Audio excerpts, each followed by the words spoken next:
Yeah. Welcome and thank you for standing by. All participants are on listen only until the question and answer session of today's conference. To ask a question, press *1 on your touch-tone phone, record your name, and I will introduce you. This call is being recorded. If you have any objections, you may disconnect at this time. I would like to now turn the call over to Melissa Grosso. Ma'am, you may begin. Great. Thank you very much, Jennifer. This is Melissa Grosso with the U.S. Commercial Service. Hope everyone had a nice 4th of July holiday, and welcome back to our 201 series on export compliance. A couple weeks ago, you heard from our OFAC speakers on a general overview of the OFAC regulations. We're happy to have them back with us today to do a deeper dive into some of the comprehensive sanction programs, specifically on Russia, Ukraine, Cuba, and Iran. Just a couple quick housekeeping items. As with our previous webinars, there will be a Q&A session at the very end of the presentation. Feel free to type in any questions that you have on the right-hand side, the right-hand bottom corner of your screen. But again, we will have a Q&A session, and we will be sending out a PDF of the presentation following today's program. So with that, I'd like to turn things over to Vanessa Derenoncourt from the Office of Foreign Asset Control. Vanessa, thank you for joining us. Thank you so much. We appreciate that introduction. Good afternoon, everyone. My name is Vanessa Derenoncourt. I'm with my colleague, Zachary Coughlin. And as stated earlier, this is the second part of OFAC overviews. Specifically, today we're going to dive into the Russia-Ukraine sanctions, Cuba sanctions, and Iran. And what we're going to ask is that if you have any questions, please hold them till the end of the presentation. We have a lot of information. You will find it useful. And if you have questions, again, just please hold that until the end of the presentation.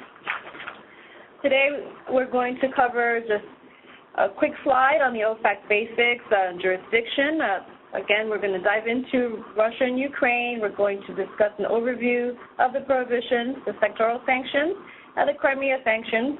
We're going to dive into the Cuba sanctions, travel changes, trade and commerce, banking and financial services, and we're going to also go into Iran. We're going to briefly discuss the Jcpoa, what that means, a couple general licenses, and we're going to give you an overview of compliance considerations, so what to keep in mind with regards to your import-export transactions when it deals with OFAC. And lastly, we'll cover our resources. So you'll have our phone number and our email and ways to get in touch with us. So moving on to slide number 3, we're going to discuss the OFAC basics and jurisdiction.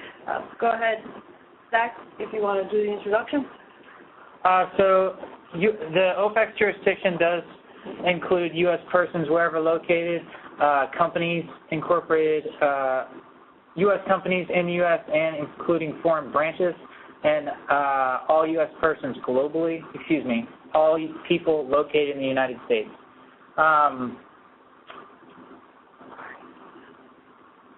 And then additionally for financial institutions, which we're dealing primarily with exporters on this, but I will state it to reiterate, all transactions that involve directly or indirectly the United States or a U.S. person. So we can go ahead and move on to the Ukraine section. Slide 5, please. Slide 5 is an overview of prohibitions. The crisis in Ukraine began in February 2014 with the violent repression of protesters by the Yanukovych regime. In the span of 2 weeks, President Obama signed 3 executive orders declaring an emergency in Ukraine. Between March and April, OFAC designated a number of individuals and entities requiring U.S. persons to block or freeze any assets in U.S. custody or control. On paper, these measures were fairly routine as far as OFAC sanctions go. Then OFAC implemented the sectoral sanctions.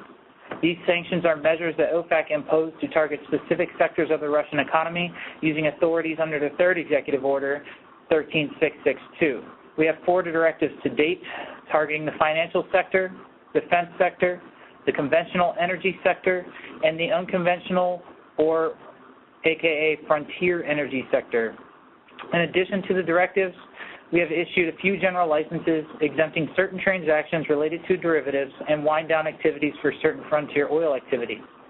Finally, we've consolidated the list of entities subject to the sectoral sanctions in a new list called the SSI list, which is included on the Treasury Sanctions List Search, otherwise known as the STN list, on our website. Slide 6, designations and asset freezes. Slide 6 illustrates some of the restrictions laid out by the first two Ukraine-related executive orders. Executive Order 13660, which was directed at entities and individuals responsible for or engaging in actions or policies that undermine democratic processes or institutions in Ukraine, threaten the peace, security, stability, sovereignty, or territorial integrity of Ukraine, or contributed to the misappropriation of state assets of Ukraine or of an economically significant entity in Ukraine. I know that was a mouthful, I apologize. This order primarily blocks specific former and current Ukraine individuals and entities and can be found in Appendix A of Part 589 of our regulations, which can be easily accessed at ecfr.gov.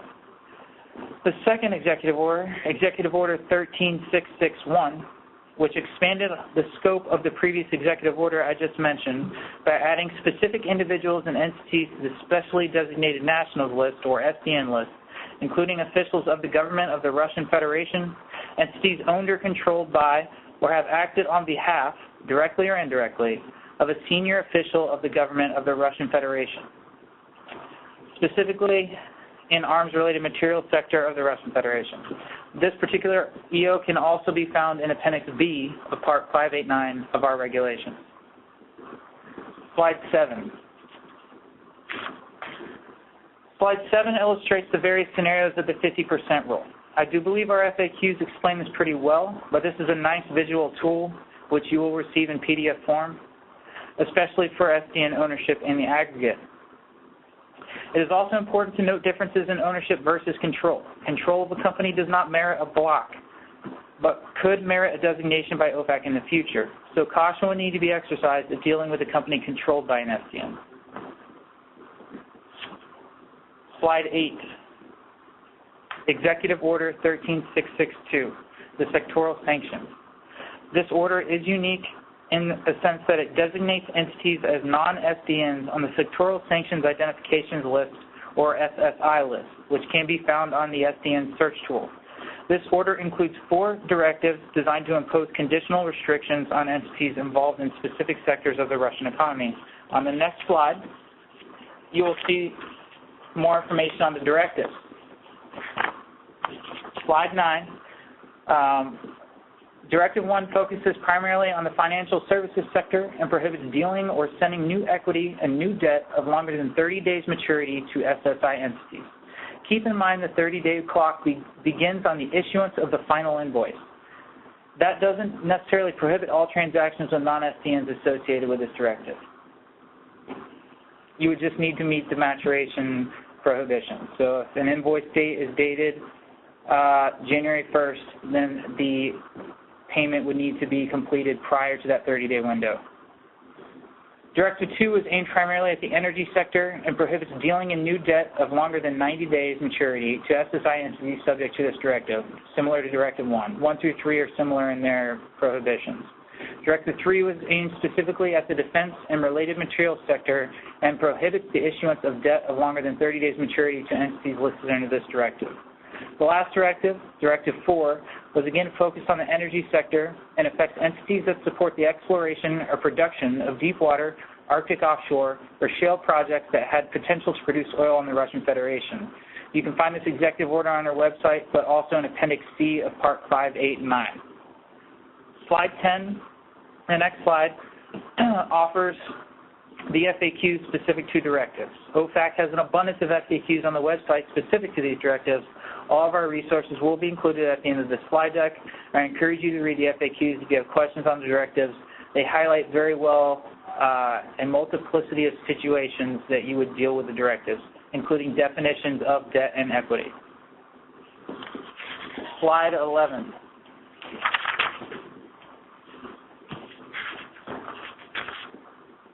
So slide 11, similar to slide 7, highlights the 50% rule as it pertains to SSI entities. The same rules apply. If the entity is subject to the 50% rule, then the U.S. person would need to adhere to the directives or applicable regulations. And again, you'll get the PDF slides, so I won't go into too much detail, and there's an abundance of FAQs on the 50% rule, but this is a very good illustration of the 50% rule. Slide 12, overview of prohibitions, 13685. As a result of the continued escalation of the situation in Crimea, on December 19, 2014, OFAC issued Executive Order 13685, which imposed an import or export ban on goods, services, including financial services and technology, to or from the Crimea region of Ukraine, and a ban on new investment in Crimea. It is important to remember that this comprehensive ban is specific to the region of Crimea. The Ukraine itself is not comprehensively sanctioned. Slide 13 goes into more detail about Executive Order 13685. In other words, this particular order prohibits most commercial activity, directly or indirectly, with persons in the Crimea region. This is true regardless of whether or not it's considered Crimea, Ukraine, or Crimea, Russia. It is important to note, especially for those who are facilitating exports on behalf of U.S. exporters, that you pay special attention to the address of the ultimate cosigner and user. Specifically, become familiar with the cities located within the Crimea. If you identify that an export is destined for a city in the Crimea region, it must be authorized by a general or specific license from OFAC. Similar to many other sanctions programs, OFAC has issued several general licenses and authorizes certain activities or transactions involving the Crimea. Slide 14. Slide 14 shows you examples of the general license. In the context of exporting, General License 4 allows the export or re-export of agricultural commodities, medicine, and medical devices and supplies, including replacement parts. General License 9 authorizes the export of certain services and software incident to internet-based communications. The complete list of general licenses are posted on our Ukraine-Russia sanctions webpage and provide specific detail on the scope and limitation of these authorizations. If the activity you intend to engage in is not authorized by the general license, you may apply for an OFAC-specific license for official determination. Slide 15. The Crimea Sanctions Advisory, published on July 30th, 2015, can be found on our website. OFAC utilizes advisories to highlight sanctions-related patterns, trends, and areas of concern in the public way in order to reach a broad audience. By identifying problematic conduct in the financial services and international trade sectors, OFAC hopes to promote compliance with the U.S. sanctions. Specifically, we issued the Crimea Advisory to highlight some of the practices that have been used to circumvent or evade U.S. sanctions involving Crimea, and to identify measures that financial institutions can utilize to mitigate the risk, to mitigate the risk of processing transactions that may violate OFAC sanctions on Crimea. Some of the trends that we have identified include, for example, the omission or obfuscation of address information for parties located in Crimea in payment messages, or the mention of Russia instead of Ukraine referenced in the Crimea addresses or distribution agreements. It is important to note that OFAC does not require U.S. persons or persons conducting business in or through the United States to implement any specific sanctions-related controls. What we do mandate is that U.S. persons and persons subject to U.S. jurisdiction not violate our regulations. What OFAC does recommend is that U.S. persons and other persons conducting business in or through the United States implement a risk-based approach to compliance with applicable rules and regulations. Such persons should evaluate their risk for processing transactions in apparent violation of U.S. economic sanctions and decide whether and which controls may be appropriate based on their OFAC risk level. I'll turn it over for Cuba and Iran to Vanessa. Thank you, Zach. Much appreciated.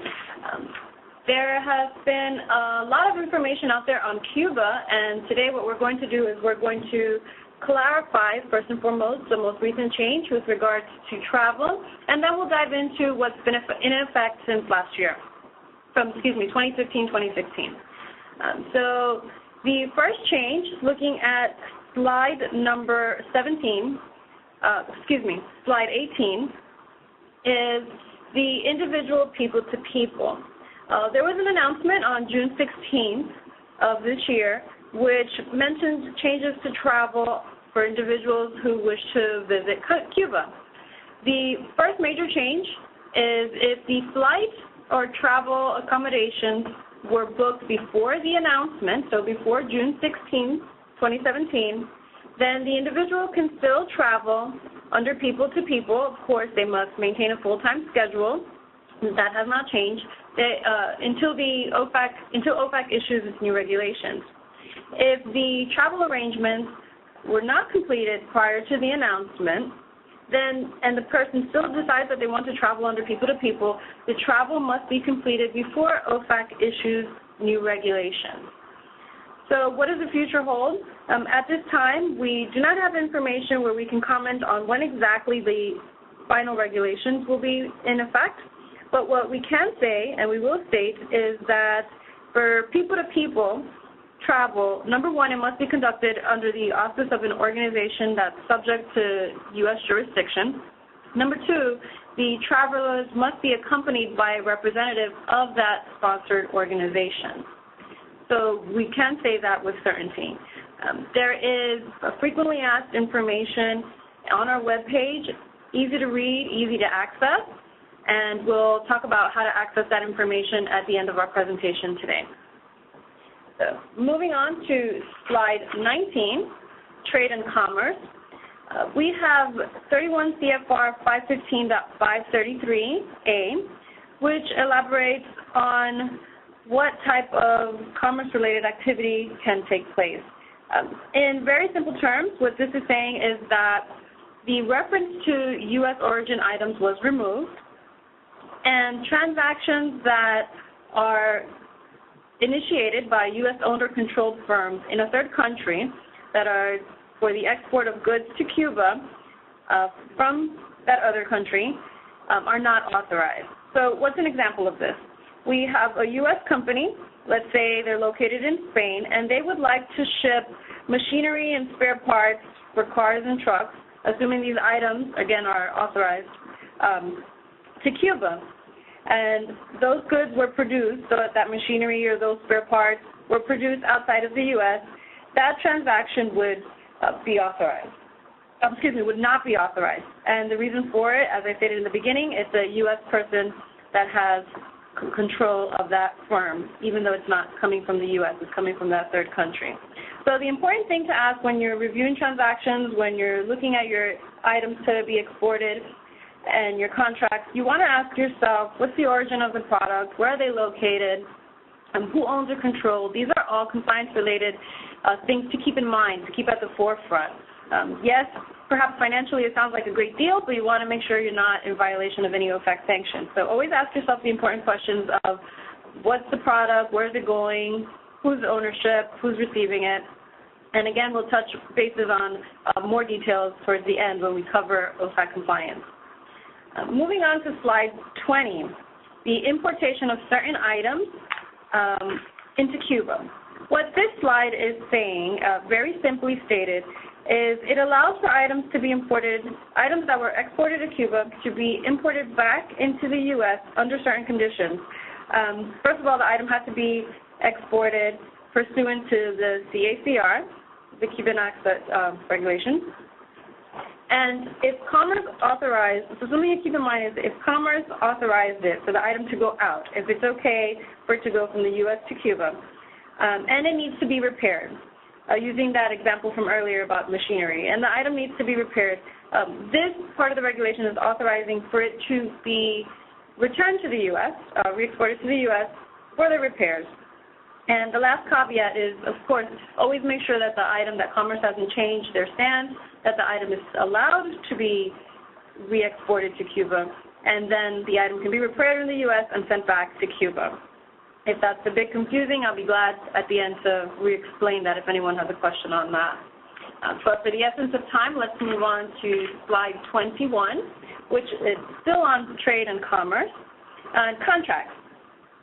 This slide, what we're letting you know here is that a U.S. person may enter into certain types of contracts and the performance of that contract so long as the underlying transaction is authorized by OFAC or so long as that underlying transaction no longer requires a specific license. Again, these are all updates from 2015-2016. Shouldn't be anything new, but we're always here to elaborate on the details of it. Slide 22, the U-turn.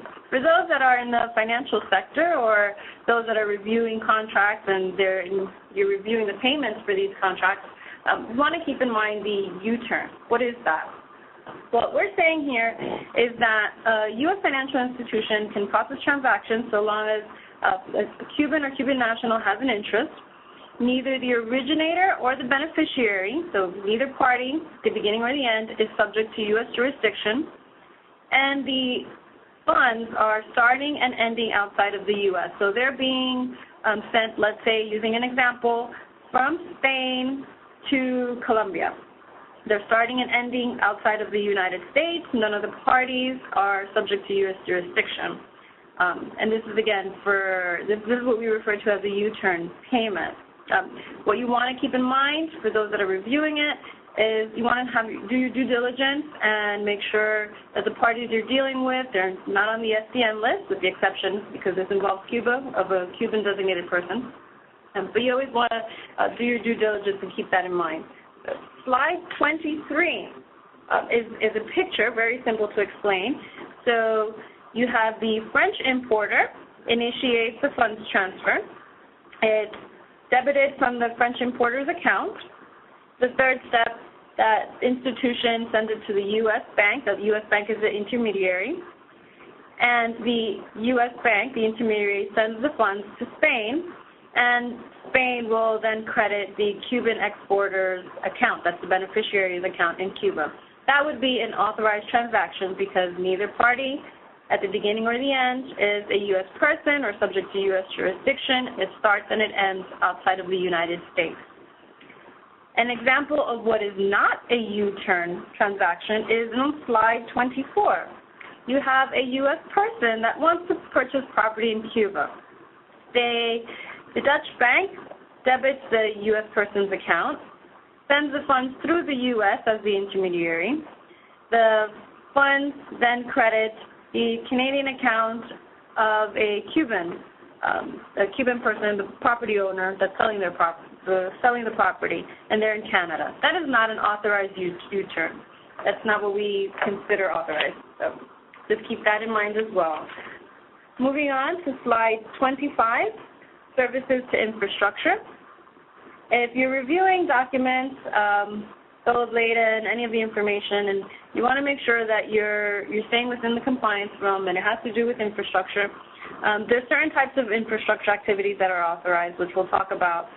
This part, 31 CFR 515.591, it's stating that so long as the Department of Commerce and your activity, is consistent with what the Department of Commerce authorizes, it's allowed, a U.S. person can provide infrastructure-related services to Cuba or to Cuban nationals. Well, what exactly are those, what do we define by infrastructure? Let's look at slide 26.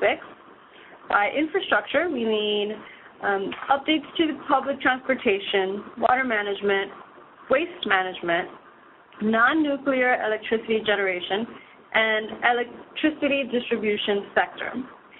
Hospitals, public housing, schools, primary and secondary schools, and or projects related to the environment, protection of U.S., Cuban, and international air quality, waters, and coastlines. That's what we refer to as infrastructure. Those are the activities that are authorized that the U.S. person can provide, again, so long as the Department of Commerce's export and re-export licensing policies remain consistent. So slide 27, Iran. Let's talk about the Jcpoa, starting on slide 28. The Jcpoa was implemented in January 16th of 2016. What is that? That relieves all nuclear-related sanctions from a non-U.S. person. Their U.S. persons are still not authorized to conduct activities with Iran. There are broad trade embargoes that remain in place. What happened on Jcpoa, there was removal of over 400 individuals and entities. There was a second list created, may be little known to a lot of individuals. It's the Executive Order 13599 list. So what that states is the government of Iran and the Iranian financial institutions still remain blocked And a detail of what entities are listed on that is on the 13599 list. So you may not see that under our SDN list, but you will find that on the 13599 list. U.S. persons are prohibited from conducting any transactions or activities with individuals on the 13599 list. What else took place under Jcpoa? Other changes include a statement of licensing policy. What is that? That's OFAC's point of view on the export or re-export to Iran of commercial passenger, aircraft, parts, and services. We issued General License H, which pertains to foreign subsidiaries of U.S. companies. And lastly, we issued a general license for the import of carpet and certain foodstuffs. The import of carpet, again, is for personal use, not commercial. So let's move on to slide 29 so we can dive into more details. So slide 29, this discusses the Iranian Transaction and Sanctions Regulations, ITSR for short. It applies to all U.S. persons, including U.S. citizens, permanent residents, wherever located, and transactions processed to, through, or within the United States. The broad prohibitions, again, it's for imports of goods and services from Iran, the exportation, re-exportation, sale, and supply of goods, technology, and services, trade-related transactions with Iran, that applies to goods, technology, and services. We discussed the prohibited facilitation by a U.S. person of certain transactions, and the blocks the government of Iran. What does all this mean to you? When you're reviewing your documentation, you're billed laden, when you're doing your due diligence, conducting your due diligence steps, you want to take all this information into account. Are you dealing with any U.S. persons? Are any of the parties or entities controlled by a U.S. person? What is being imported? Where is it going? Because there are some general licenses, and others, there's that broad prohibition on it. So what are the general licenses that are authorized? If we look at slide 30, OFAC issued general licenses for gifts, for certain legal services, for personal remittances, for some official business of international organizations, for the sale of real property in Iran. And again, we didn't place an asterisk on this, but the details, the devil's in the details. So when it applies to official business in certain international organizations, again, it's certain international organizations. If you look at the regulations or you give us a call, we'll be glad to elaborate on that. So please don't make the assumption that any organization is authorized. And that same thing applies to the sale of real property in Iran. That's personal property. Household goods. So there's several telecommunication, mail. There's several general licenses there, but it's in the details. We need to know more information on the type of transaction before we can just give you a blanket statement that it's authorized. So what's a general license, for those of you that are wondering? It's a regulatory provision that authorizes certain categories of otherwise prohibited transactions.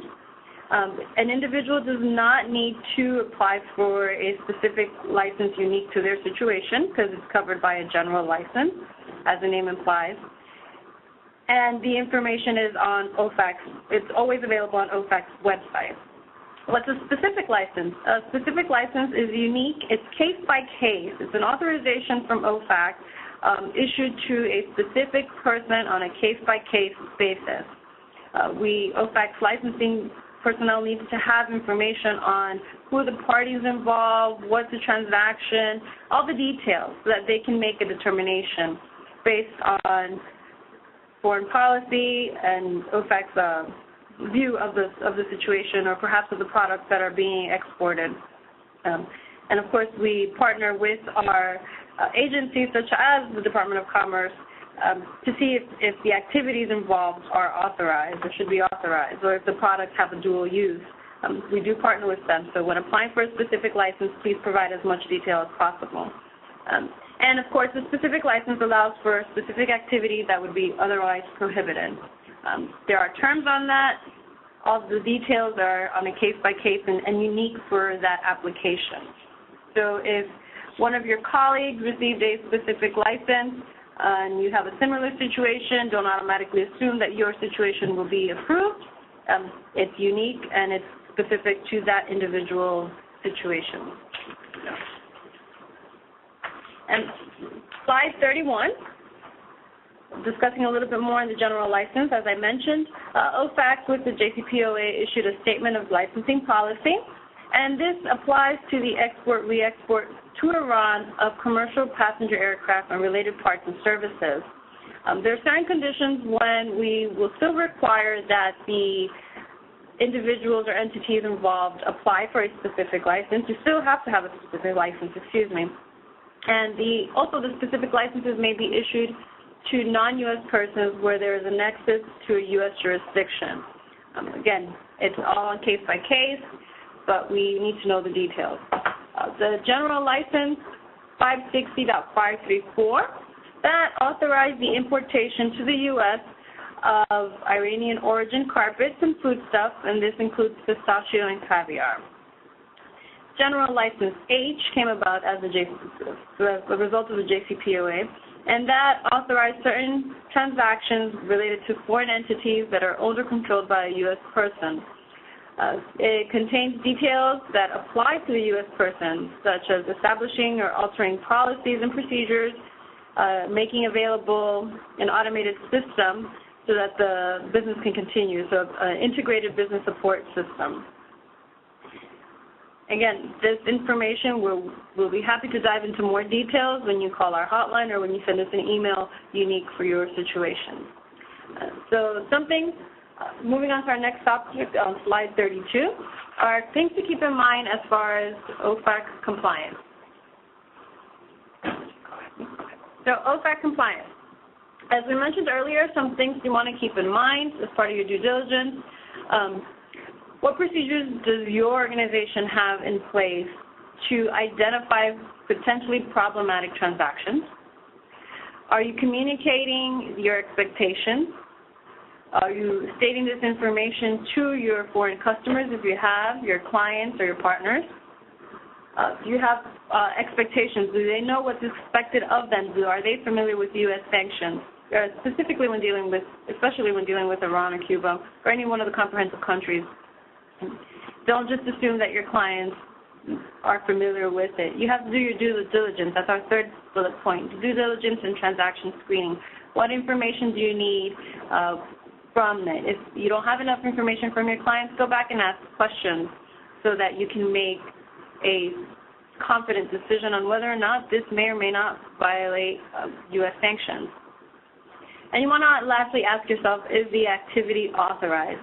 Is there a general license in place that would cover the transaction, the underlying transaction, or does your client have a specific license and you're not aware of that? Make sure you're asking the right questions and get that from them before you proceed.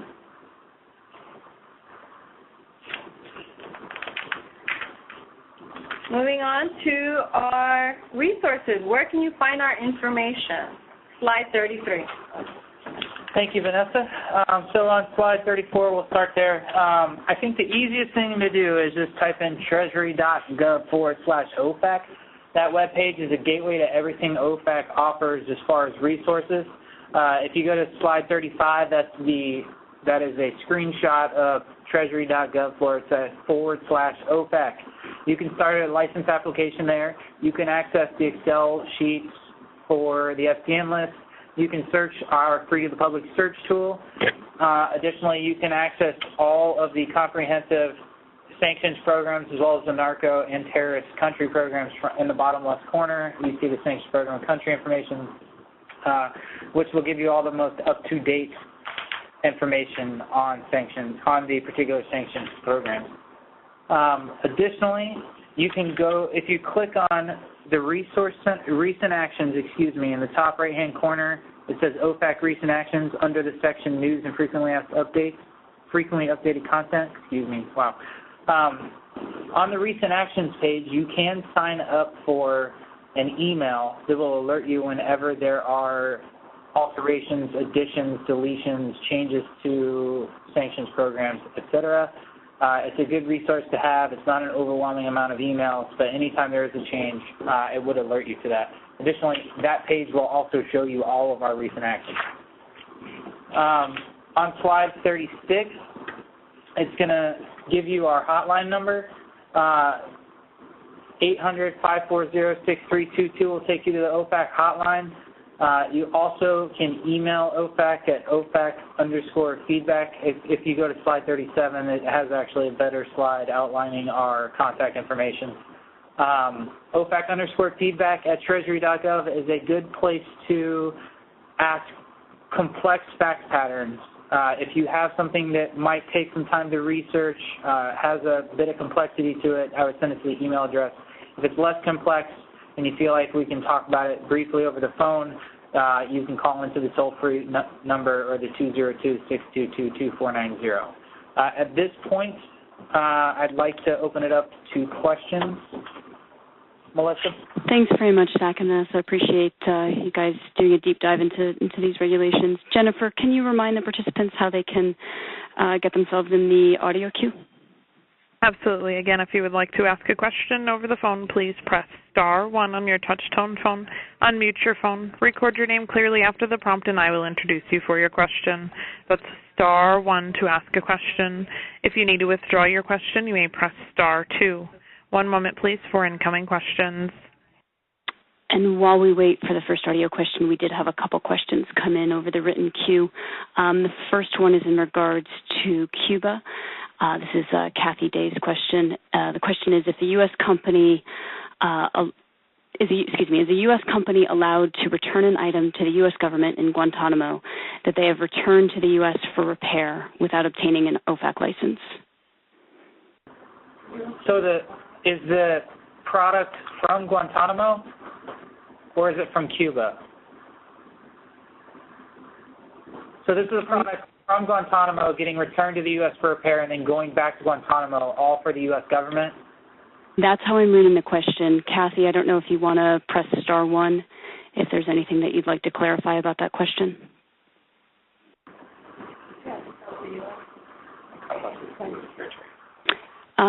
Kathy's clarified it was bought by the U.S. government from her U.S.-based company and is being returned to the U.S. government in Guantanamo. Guantanamo is considered sovereign. We wouldn't consider a Cuban nexus there. Great, thanks, Zach. Second question is related to Russia, the Russia sanctions. This is for a St. Petersburg-based project. The company's in-country distributor will receive light fixtures from their U.S. plant. The question is there a standard disclaimer language that can be attached to ensure compliance for the products?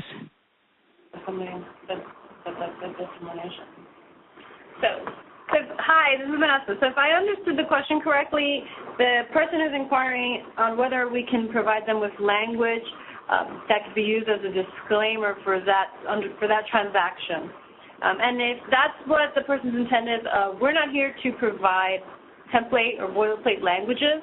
I would recommend reviewing the sanctions program or looking into our slides, because that goes into due diligence and asking the right questions specific to your organization, so to that organization and the services that they want to get under contract to offer. OFAC does not give an opinion or disclaimer on what should be stated. That's not, we're not here for that. We'll be glad to talk a little bit more in detail if they want to go into the details of it to see if there's an underlying general license that may apply, but specific to that contract, we can't comment on that, if that was the question. And to Allie, who had asked the question, I can send you some further guidance on some of the other USG agencies. And we have some, I don't think you've been on other webinars that we've done, so I can certainly send you copies of those that may be more germane to this question. Another question regarding Russia. Do all sales to Russia require an OFAC license or just sales to an SDN party? All sales to Russia require an OFAC license? That's it. Do all sales to Russia require an OFAC license or just sales to an SDN party?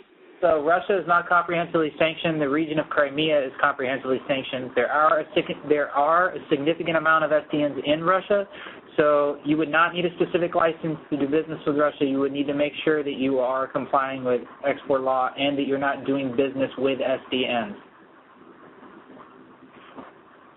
Thanks, Zach. And Jennifer, did we have any questions come in over the audio queue? We do have one question. Please stand by.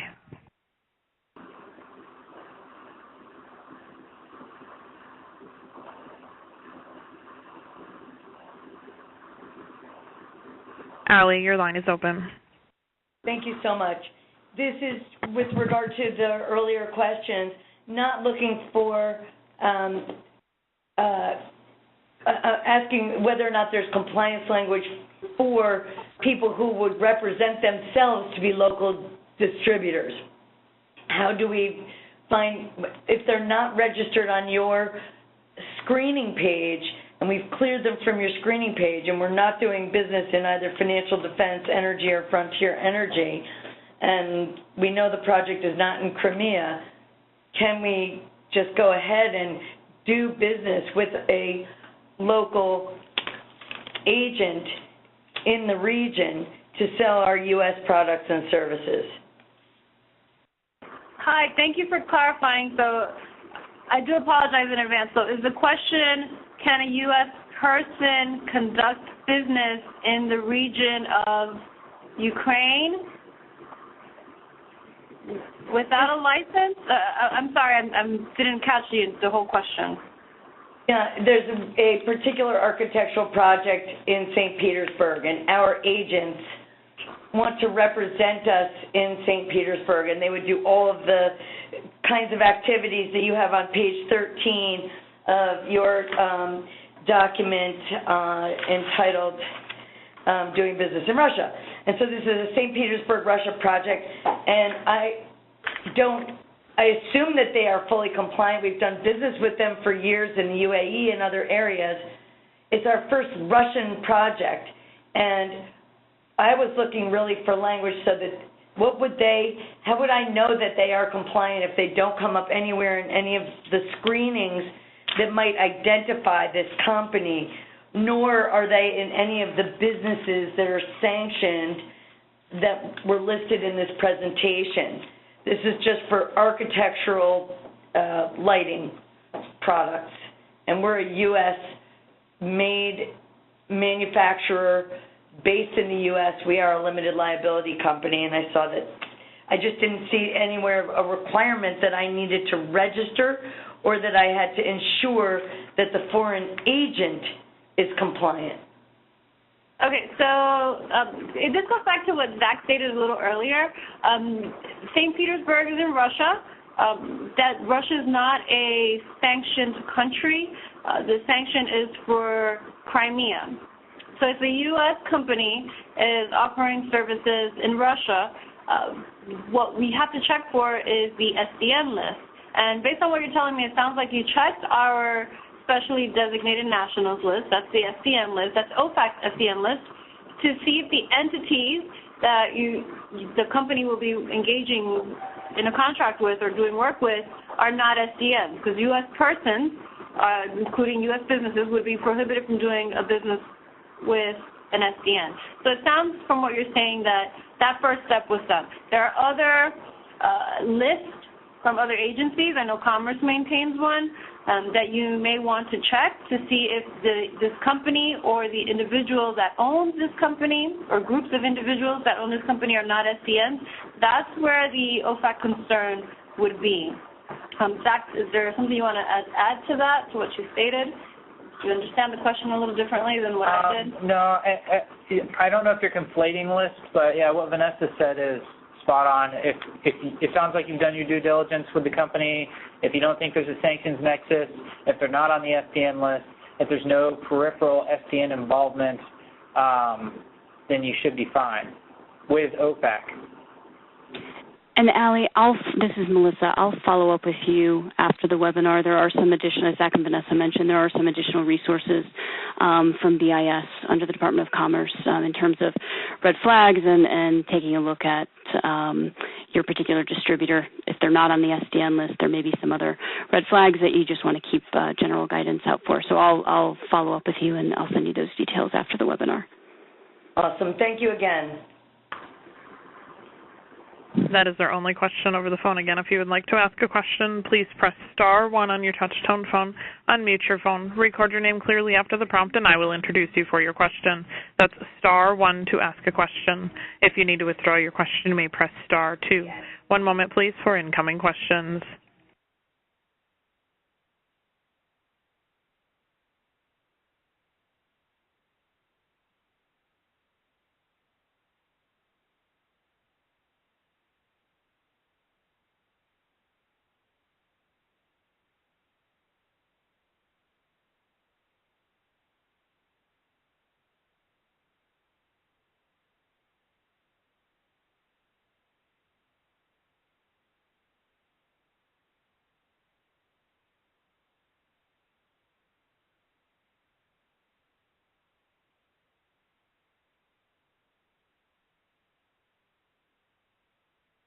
Jennifer, any additional questions? There are no further questions over the phone. All right, great. Actually, we just had one come in.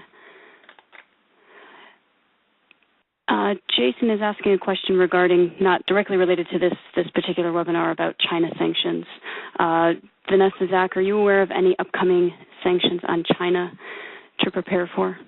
We wouldn't be allowed to comment on anything that hasn't been released. All right, great. Thank you. If there are no other questions, I'd like to thank everyone again for your time today. Vanessa, Zach, thank you for sharing your insights. Again, I'll be sending out the presentations later on this afternoon, and feel free to reach out directly to OFAC if folks on the call have any specific questions that weren't addressed here. Thank you again for your time. Have a good afternoon. This concludes today's conference. Thank you for your attendance. You may disconnect your lines.